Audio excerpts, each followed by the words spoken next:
Hey guys, c'est l'équipe Baobab dans votre rubrique Société. Alors aujourd'hui, on va traiter la question, faut-il forcément étudier aux USA pour réussir? On sait qu'aujourd'hui, quand il s'agit de choisir pour ses études supérieures, il y a un challenge, les gens se posent énormément de questions.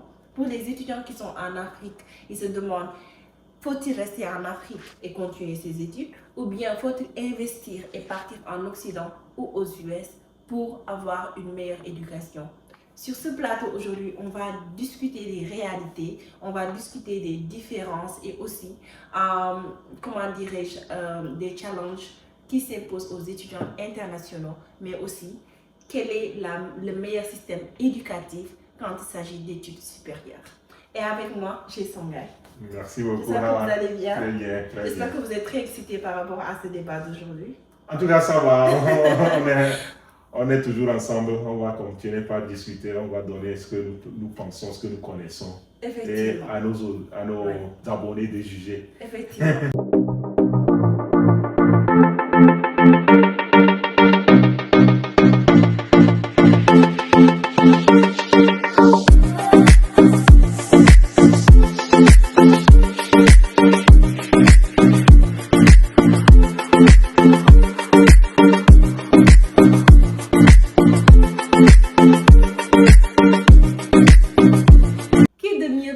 Que les étudiants internationaux pour traiter ce sujet.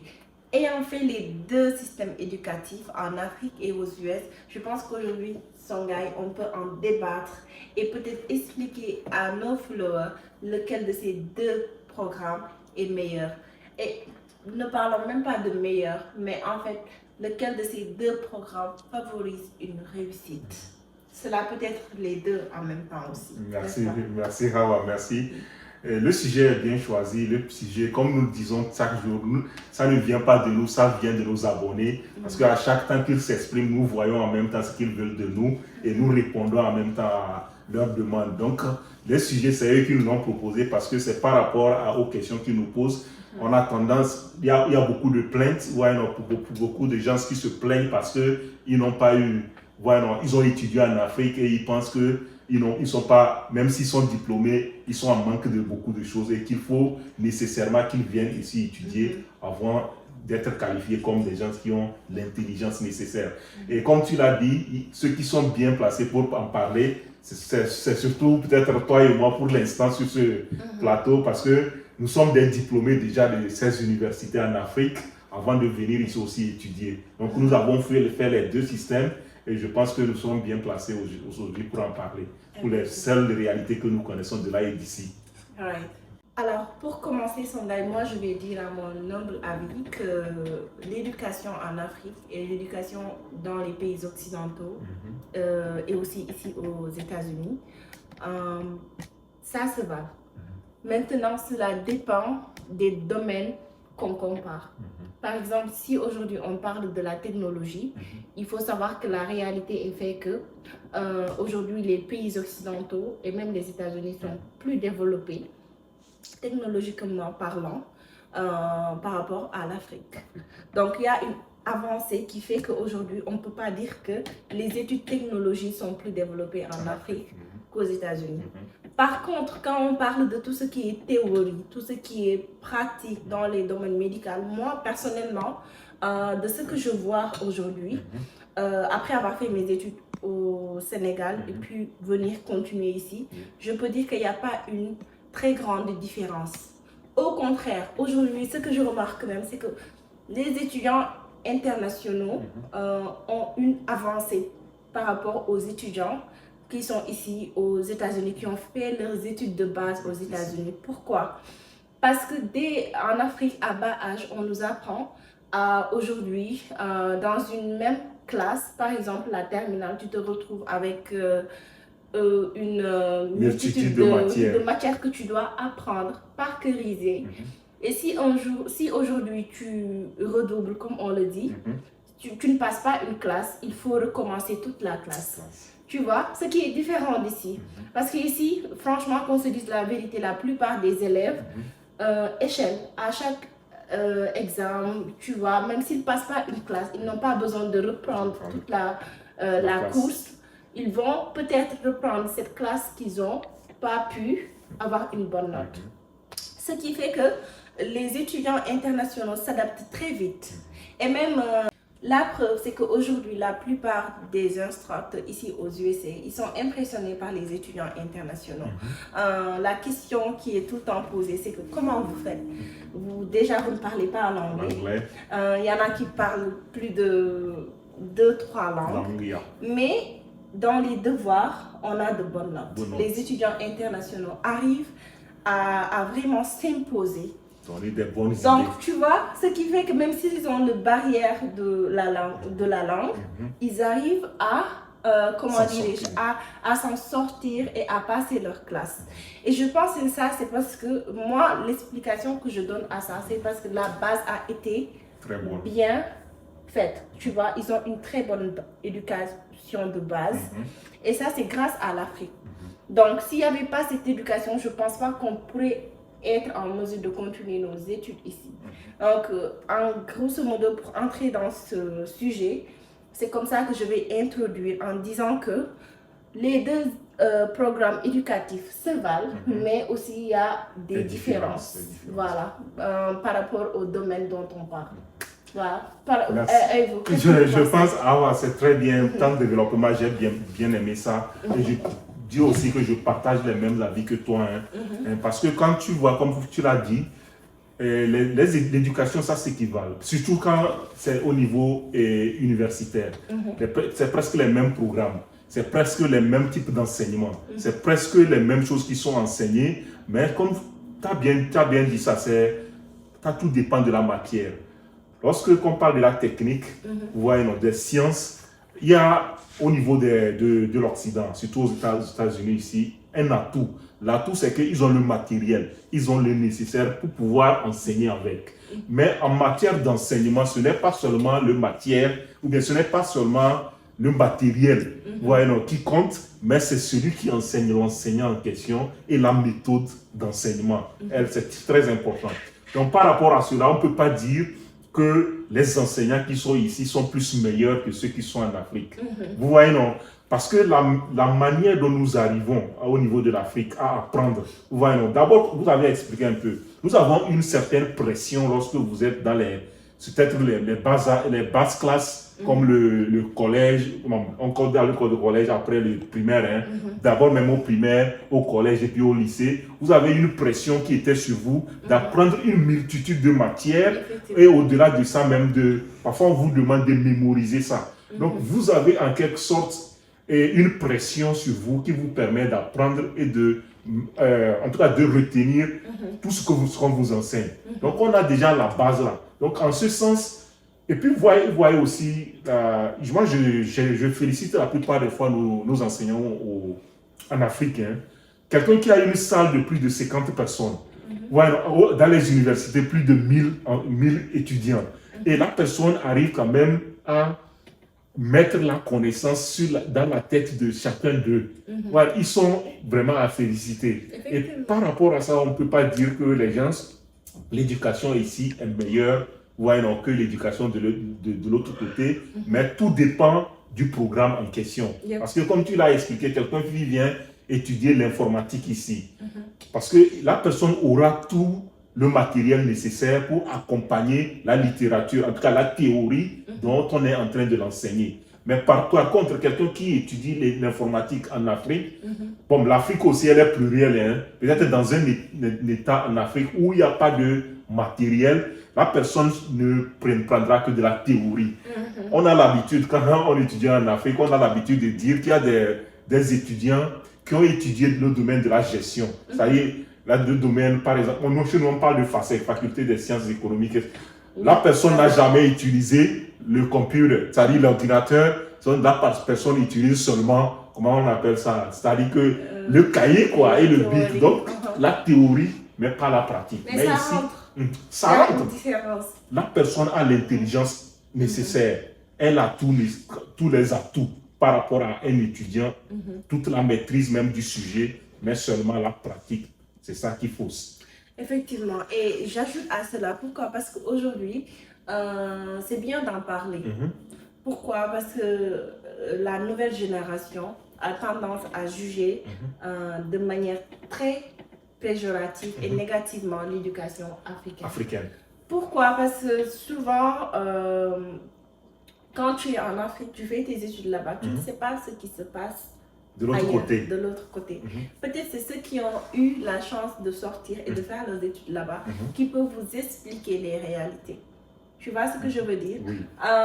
Aujourd'hui, moi, ce qui me marque dans l'éducation africaine, c'est que même si on n'a pas les moyens, dans certains pays, comme tu as dit, parce qu'aujourd'hui, l'Afrique est en voie de développement.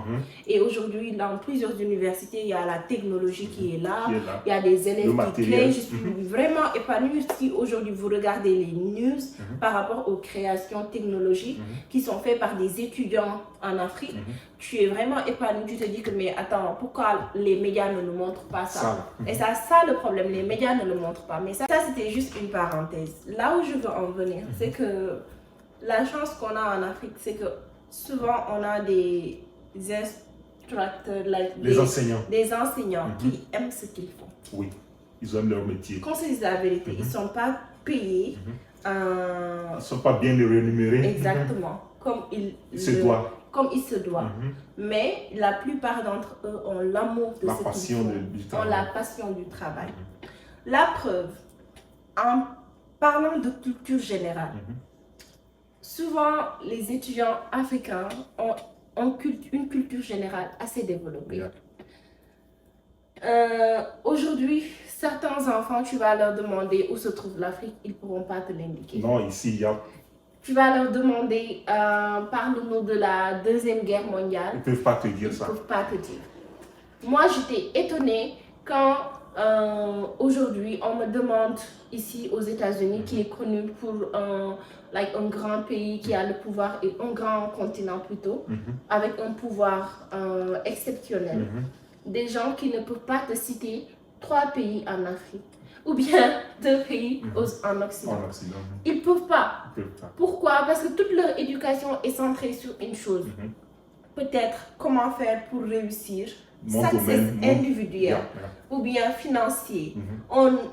Ici, je ne dis pas que c'est une manque, mais c'est plus développé en Afrique. L'Afrique forme ces jeunes à apprendre l'histoire de chaque pays. Ce qui fait qu'aujourd'hui, ils ont une ouverture sur le monde. Où les étudiants africains vont, ils savent s'adapter. La plupart d'entre eux. Ils connaissent l'histoire du pays même avant d'y aller. Aujourd'hui, j'en suis sûre que la plupart des étudiants africains connaissent mieux l'histoire de l'Amérique que les gens qui sont même nés en Afrique. Je ne vais pas te couper, Sur ce point précisément, je vais revenir. Tu sais pourquoi c'est intéressant entre toi et moi? Parce que nous avons déjà fait l'université de l'autre côté avant d'arriver ici et nous voyons la différence. Quand j'étais arrivé ici en tant qu'étudiant en histoire, parce que moi j'ai fait la maîtrise en histoire au pays, donc j'ai certaines réalités des études historiques. J'ai vu les langues ici, c'est-à-dire l'espagnol et puis l'anglais. Tu vois, parce que j'étais avec des étudiants qui sont venus de l'Amérique latine au départ.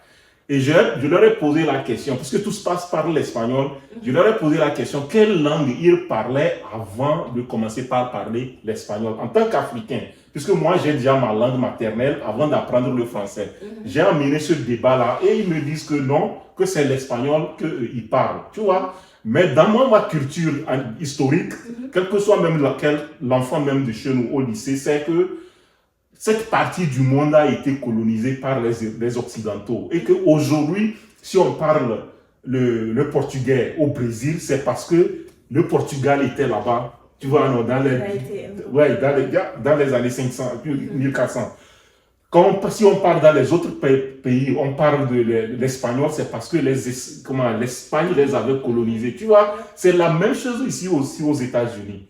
Parce que quand vous discutez avec eux, vous parlez de quelle langue était parlée, ils vont vous dire que c'est l'anglais. Alors que nous, on savait que bien avant que les Américains, c'est-à-dire que les Anglais quittent l'Europe pour arriver ici, il y avait, tu vois, on a cette culture-là qui nous permet de dire que si on parle espagnol en Amérique du Sud, c'est parce que les Européens sont venus l'enseigner là-bas. Si on parle l'anglais ici, c'est parce que les Britanniques sont venus l'enseigner ici. Si le Canada parle français, c'est parce qu'entre-temps, il y avait eu les Français là. Voilà la culture que nous avons et qui nous permet quand même de questionner l'histoire de ces gens-là.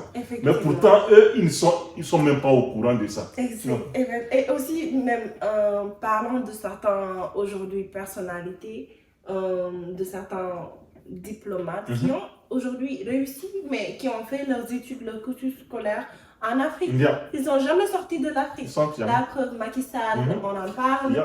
On parle aussi de d'autres personnes, on ne va pas citer des noms, mais énormément de personnes se sont faites en Afrique. Ils ont vraiment construit leur succès sur la base de l'éducation africaine. Ce qui est vraiment à saluer. Donc, déjà, avant de passer à l'autre question, qui est primordiale, faut juste, je pense qu'on est d'accord sur ce point. C'est qu'aujourd'hui, il ne faut pas négativement juger l'éducation africaine. Il y a des failles, c'est vrai. Il y a des points qu'il faut améliorer. Il y a des programmes à revoir. Et parlant même de programmes, ça c'est un point important. Tu sais, quand j'étais jeune, j'avais cette tendance à me questionner sur, mais attends, pourquoi on doit apprendre l'histoire des autres pays plus que notre histoire? Parce que souvent, parce qu'à l'époque, on nous parlait de la guerre mondiale, tu vois, la guerre froide, ce qui est bien, ça nous a vraiment aidé.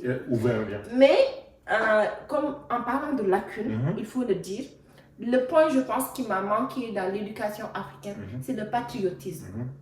Le patriotisme.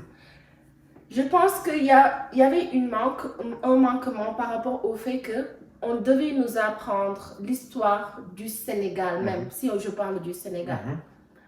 Montrer en fait les bases, parler peut-être de l'agriculture, parler de l'élevage, parler des points clés qui feront qu'aujourd'hui, moi, en tant qu'enfant, je vais me dire, ok, tu sais quoi, quand je serai grande, je veux devenir agricultrice ou je veux vraiment m'épanouir dans le domaine de l'élevage.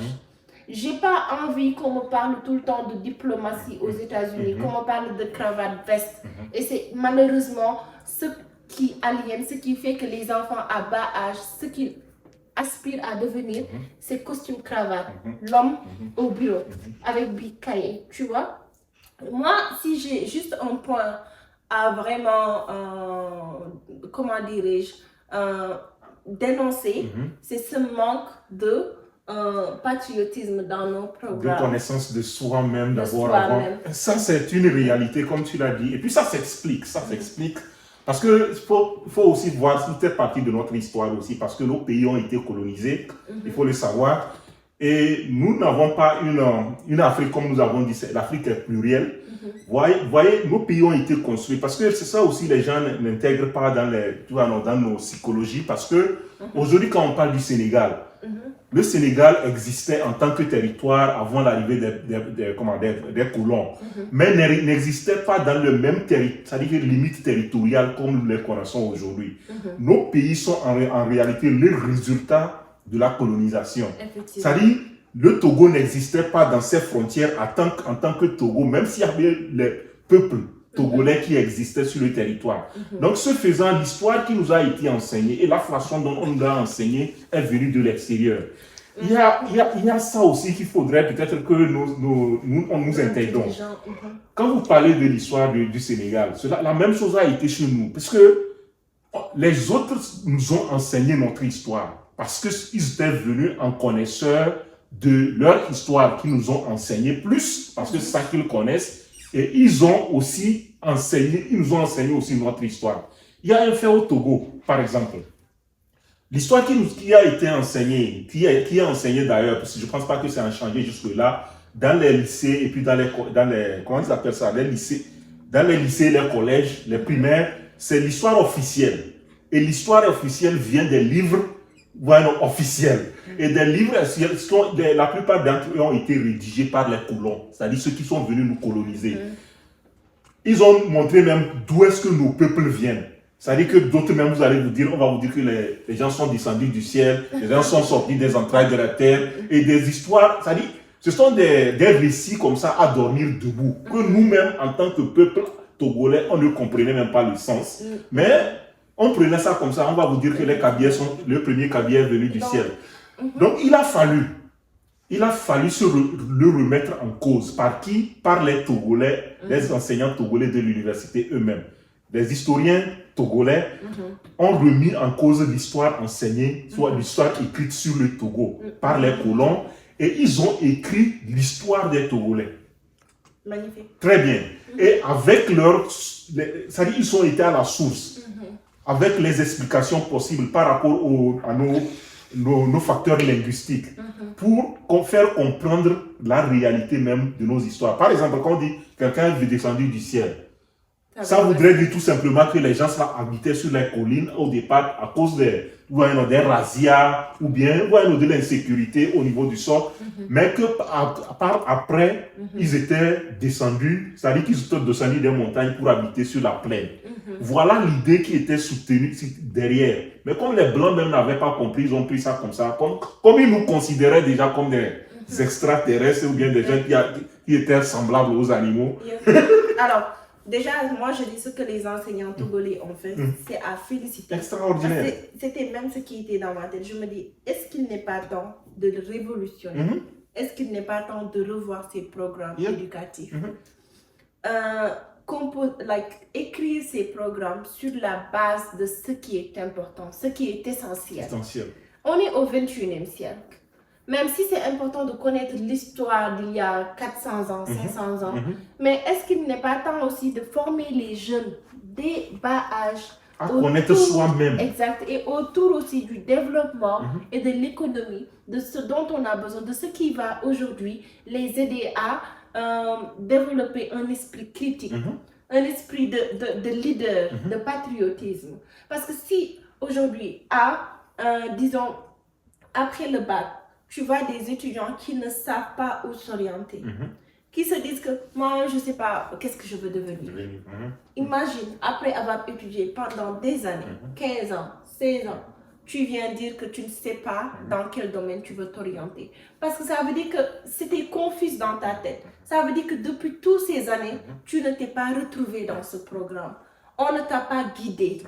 C'est de ça, moi, je parle. Je parle d'une révolution.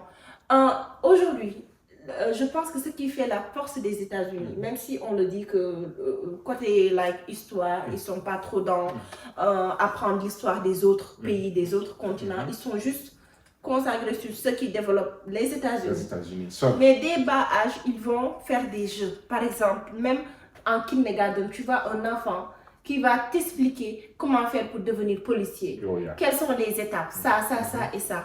Dès le college, les enfants commencent à prendre des classes qui leur... dès le high school, ils commencent à prendre des cours qui leur permettent, une fois avoir fini le high school, d'aller directement embrasser le programme en collège. Et en 2 ans, ils sortent en étant policiers, en étant des nurses, en étant des docteurs. À 25 ans, 26 ans, ils sont déjà... établis quoi. Établis, ils sont déjà dans la vie active. C'est ce qui manque en Afrique, selon moi. Mais cela aujourd'hui va nous faire transiter dans une autre question importante. On a parlé du fait que les deux éducations se battent. Donc, Songhai, alors la question qui se pose est pourquoi donc les jeunes étudiants maintenant désertent l'Afrique au profit des États-Unis ou même de la France ou de la Chine? Donc ça c'est une question intéressante. C'est d'ailleurs pourquoi nous avons décidé de faire ce débat-là aujourd'hui, ou bien traiter cette question-là aujourd'hui, parce que nous avons vu beaucoup, depuis que nous avons commencé par faire cette vidéo, nous avons vu beaucoup de gens qui sont adressés à nous, avec parfois même des affolements, parce que d'autres se disent tristes, parce qu'ils n'ont pas pu rejoindre les universités de l'autre côté. C'est pourquoi cela nous a amené quand même à amener ça. Il y a plusieurs raisons. Il y a des raisons qui poussent les gens à venir étudier aux États-Unis. Et nous avons quand même dans nos vidéos précédentes touché la plupart d'entre elles, celles qui poussent les gens à venir étudier, les raisons. Et par rapport aux raisons, elles sont multiples. Les unes, c'est que nous avons déjà effleuré certaines d'entre eux. Qu'est-ce qu'on vient étudier d'abord? C'est-à-dire pour quelqu'un qui veut étudier par exemple l'informatique, quelqu'un qui veut étudier par exemple l'ingénierie et qui ne trouve pas ça chez lui, Vous voyez, non? Donc la personne quand même sera attirée à venir ici pour le chercher, puisque nous l'avons dit, ils ont tout au complet. C'est-à-dire ils ont la théorie, mais ils ont également la pratique. Donc pour se faire former dans une, ça peut amener les gens à venir. Mais d'autres aussi arrivent aussi ici, bien qu'ils ont déjà leur diplôme au pays. Ils ont leur licence, ils ont leur master, mais ils viennent quand même aussi étudier ici. Parce que peut-être ça, c'est deux volets. Soit ils ont étudié, mais ils n'ont pas trouvé les débouchés par rapport après leurs études. Et ils ont dit qu'il faut que j'aille ailleurs pour peut-être étudier et peut-être à la fin de mes études, peut-être m'ouvrir sur le monde là-bas. Ou bien d'autres qui disent que non, j'ai étudié ici, je connais les réalités d'ici, mais il faudrait que j'aille ailleurs aussi pour étudier là-bas, pour augmenter ma connaissance. Ça, il y en a ça.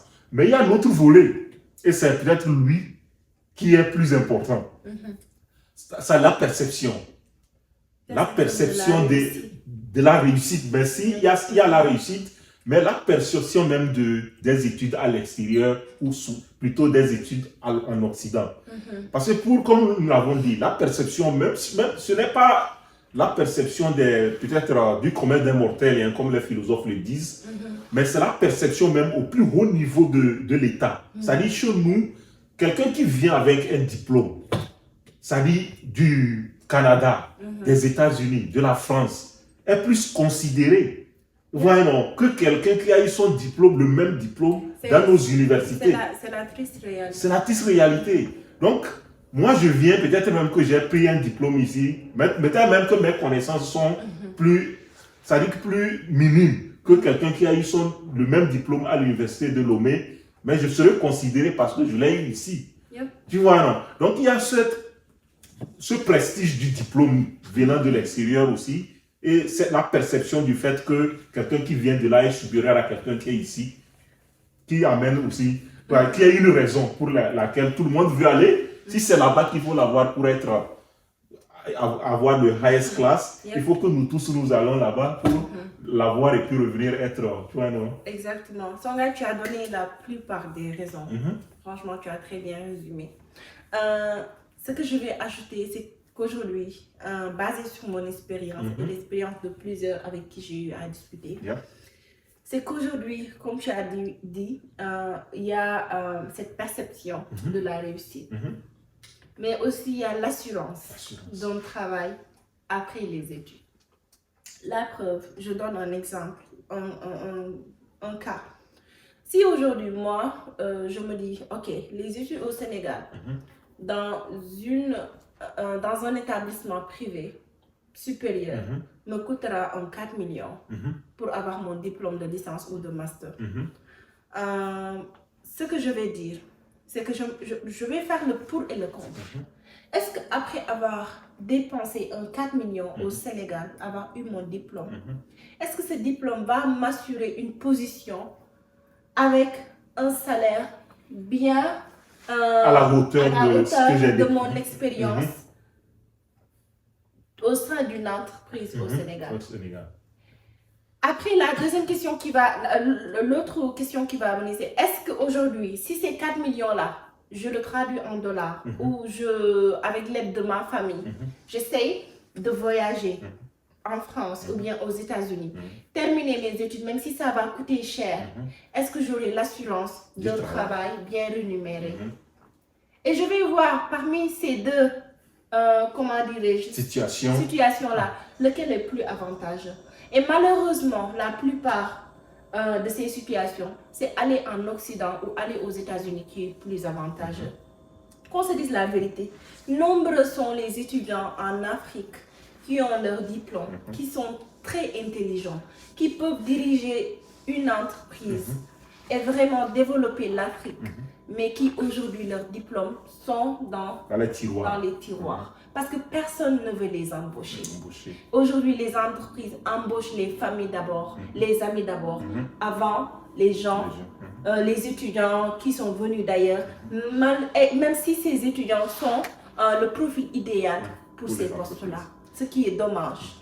Donc, cet étudiant-là ne va pas, s'il a l'occasion d'aller en Occident. Même si aujourd'hui, après avoir obtenu son diplôme, il sait que peut-être je ne vais pas avoir du travail dans ce domaine-là où j'ai fait mon programme, mais at least je vais avoir un travail qui va me permettre de prendre soin de moi, de prendre soin de ma famille et de pouvoir subvenir à mes besoins.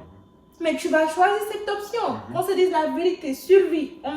C'est soi-même d'abord. On aime notre continent. Aujourd'hui, on ne voyage pas parce qu'il fait beau. On ne voyage pas parce que les États-Unis, franchement, c'est vrai que ça fait partie du décor. C'est beau de vivre dans un endroit avec le confort et tout. Mais on n'arrive pas à s'amuser ici. Non, il n'y a pas de vie. Il n'y a pas de vie réalité. En réalité. Pourquoi? Parce que tu es loin de ta famille. Pourquoi abandonner tous ces gens-là pour venir étudier? C'est parce qu'on pense à l'avenir, on ne pense pas au présent. Si aujourd'hui, tous ces avantages qu'on a ici, on les avait en Afrique, j'en suis sûre que personne ne quitterait l'Afrique. Certainement, il y a des gens aussi qui ne veulent pas quitter, qui viennent aussi et qui retournent. Exactement.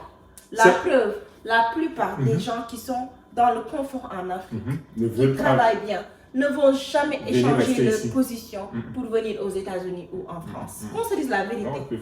Ceux qui viennent, c'est ceux qui peut-être se cherchent. Comme nous, tu te dis, ok, je suis peut-être un soutien de famille. Il me faut prendre les meilleures décisions. Pas pour moi, mais pour ma famille. Donc moi, c'est tout ce que je voulais ajouter par rapport à ça. Hawa, tu as montré quelque chose de très intéressant. J'ai dernièrement un étudiant de chez nous qui m'avait apostrophé et puis qui me posait des questions. Parce que la personne a fait par exemple l'agronomie au niveau de deux pays là-bas. Vous savez, on leur donne de la théorie, peut-être même on leur donne dans les universités comment les tracteurs fonctionnent. Lorsque le gars il a son diplôme, on l'envoie dans un champ où c'est la roue et les dabas. Vous voyez comme ça, comment est-ce que la personne peut s'en sortir? Quelqu'un qui a la théorie des tracteurs, des batteuses, lieuses et tout ça, là, vous l'envoyez comme encadreur pour des paysans qui travaillent avec la roue. Donc il y a des réalités quand même qui ne... Quand vous dites, c'est sur ça même qu'il faudrait qu'on le dise aux gens. Ce n'est pas en réalité, parce qu'il y a la perception comme nous l'avons dit. Quand j'étais arrivé ici, j'avais vu les Sud-Américains qui étaient venus avec moi, on a commencé ensemble. Ils ont fait qu'un semestre et ils sont repartis. Parce que la perception que eux autres aussi avaient des universités d'ici, ce n'est pas ça qu'ils ont vu quand ils sont venus. Mais vous savez, quand eux ils viennent, puisqu'ils sont déjà un peu bien posés, quand ils viennent et puis ça ne marche pas comme ils voient, ils retournent. Mais pour un Africain, tu sais ce que tu as quitté avant d'arriver ici. Et donc nous les Africains, même si on est ici, on découvre qu'il y a en réalité, ce n'est pas ce que nous avons pensé.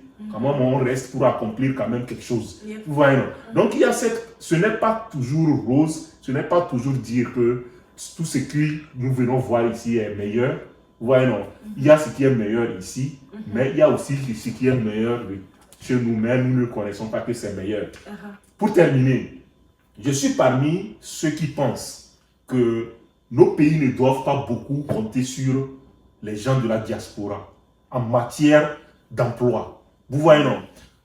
Il y a des gens qui sont diplômés, comme vous l'avez dit. Ils sont là-bas, ils sont nombreux avec leurs diplômes qui dorment dans les tiroirs. Mais nos gouvernants voudraient que nous, c'est-à-dire les gens qui ont eu des diplômes en Occident, viennent prendre du travail là-bas, alors qu'il y a beaucoup de jeunes là-bas qui n'ont pas de travail. Un point important. Moi, je suis partant. Quand on appelle quelqu'un de l'Occident, c'est-à-dire un homme de la diaspora, pour venir pour des qualifications qui sont spéciales, c'est-à-dire qu'ils n'ont pas sur place, vous venez vous apporter ça au pays. Ça, c'est bien. Mais si j'ai les mêmes diplômes que quelqu'un, c'est-à-dire les mêmes connaissances que quelqu'un qui est au pays, aller prendre la place là-bas, alors que moi, je pouvais même trouver un boulot ici, il y a des milliers de chômeurs là-bas, aller les encombrer encore et prendre la place et les laisser encore dans le chômage. Vous voyez, non? Ça, je n'entends pas ça. Mais aujourd'hui, on parle de la lutte contre l'immigration, inciter les jeunes à rester en Afrique. Mais je pense que ça commence d'abord là où ce que tu viens de dire, ça commence d'abord au sein des familles, mais aussi dans les entreprises. Pourquoi aujourd'hui la plupart des jeunes sont motivés à voyager et faire leurs études en Occident? En Occident. Parce que aujourd'hui, comme tu as dit, on préfère prendre des gens qui sont venus de la diaspora pour gouverner, pour aujourd'hui diriger les entreprises. Moi, une jeune fille qui travaille dans cette entreprise, je vois que mon patron a fait ses études en France et aujourd'hui, on me le décrit comme étant l'idéal. Mes idées ne comptent pas. Et ce que tu entends, c'est que oh, il a fait ses études aux États-Unis, il a fait ses études en France, il a eu bac plus comme ça, il a fait cégep comme ça, il a fait collège comme ça. Mais je vais me poser des questions. Je vais me dire, donc moi, l'éducation que j'ai reçue ici n'est pas assez valorisée. On valorise cette personne plus que moi. Alors moi, demain aussi, je vais save l'argent, comment dirais-je, tout ce que j'ai, économiser et partir en Occident, faire mes études là-bas. Comme ça, demain, on va me traiter comme on traite cette personne. Donc, il faut que les chefs d'entreprise savent que l'expérience ou bien la connaissance n'est pas seulement acquise au diaspora. Il y a des jeunes qui sont en Afrique, qui sont très intelligents, qui ne tendent que la main et qui n'attendent que les gens, comment dirais-je, leur donnent l'opportunité de pouvoir se prouver. Je pense qu'aujourd'hui, c'est de ça dont on doit parler. Et pour conclure, moi, ce sera en tout cas mon souhait, c'est qu'on ouvre les yeux et qu'on revoie ce programme éducatif en Afrique, mais aussi que les gens donnent l'opportunité aux jeunes qui sont là-bas.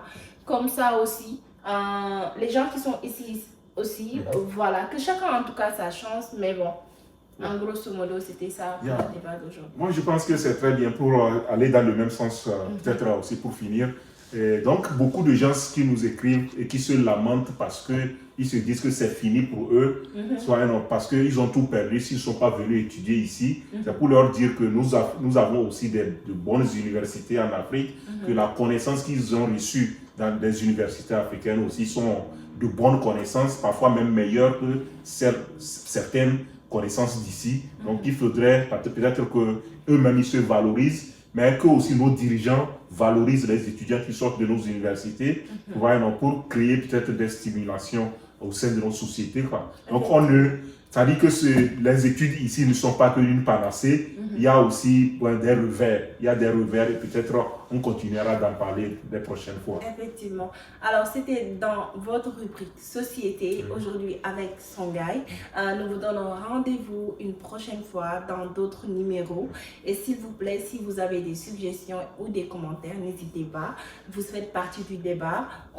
Et si vous avez aussi des idées pour d'autres sujets qu'on peut traiter sur ce plateau, n'hésitez pas. Merci beaucoup et à très bientôt dans Baobab.